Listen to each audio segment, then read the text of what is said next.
Good evening to all of you. Another important question. This is question number 4, which I was given in the notes for you people for the online class. Using mesh analysis, find the values of the current for the network shown in below figure A. So, using the mesh analysis, you are requested to calculate the, you are supposed to calculate the currents in the given network. Don't worry by seeing the circuit because it's very simple circuit. Observe the circuit properly. These two loops are super mesh because this loop and this loop there is a current source is existing between these two loops. At the same time, between these two loops again one current source has been exist. Okay. Now first of all we should give the nodes representation A, B, C, D, E, F, G. A, B, C, D, E, F, G. Then this is H, and this point will be the I. This point will be the I. Your wish. This is one loop. This is one loop. This is one loop. This is one loop. I1, I2, I3, I4, I4, I3, I2, I1, I1, I2, I3, I4. Whatever, however the way you want, you can able to take it. So, what I am going to do? So I will write it as this is the first loop current, and say this is my second loop current, and this is my third loop current. This is I3, and this is the fourth loop. This is my fourth loop. So observe this properly. These two loops are super mesh and these two loops are super mesh. So complete A, B, C, D, E, next again from here, So completely these three loops are super mesh. If they are given the problem super mesh, it is very easy to solve. You can do it like this. You can do it the problem like this. Okay. Observe the third loop. He was given the current. How much this current? 2 amps. This is given in the problem itself. So in the problem, he is given this third loop I3. See, the direction of the loop current is coincident with the direction of the current source. So you can able to take I3 is equal to 2 amps. That's all. Finish. Now you need to write the equation for the current source.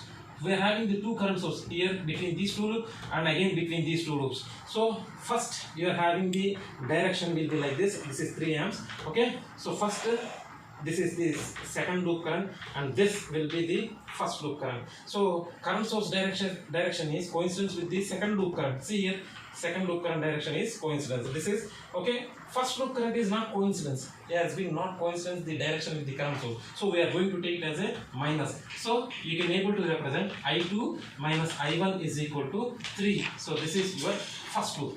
First equation. This is your first equation. Now observe this.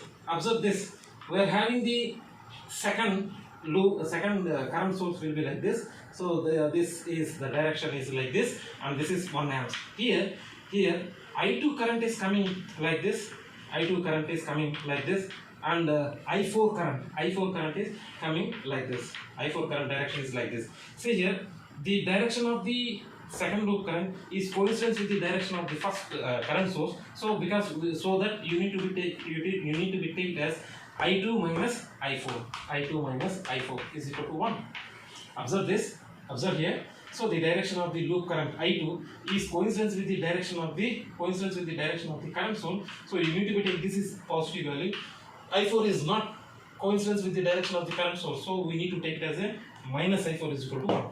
Now you need to apply the KVL to the whole loop. You need not to be calculated the value of I3 because I3 current is already given in the problem. So I3 is equal to 2 amps.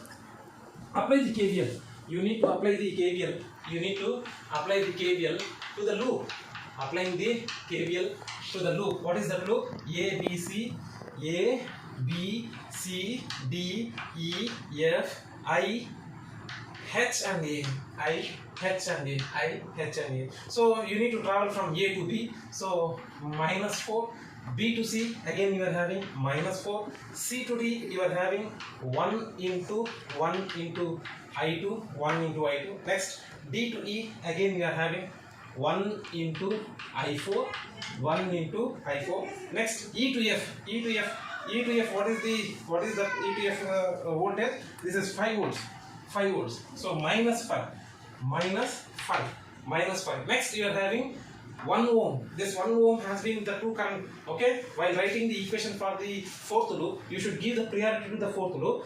Plus 1 into I4 minus I3. Next, I to H. Again you are having plus 1 into I1 minus I3. Next, H to A. That is 1 into I1. 1 into I1. 1 into I1 is equal to 0. Now see here, minus 4, minus 8, plus I2, plus I4, minus 5, plus I4, minus I3, plus I1, minus I3, plus I1 is equal to 0. Okay, minus 8, minus 5 is minus 13, plus I2, here only one I2 is there. Okay, I2, plus I4, 1 I4 is 2 I4.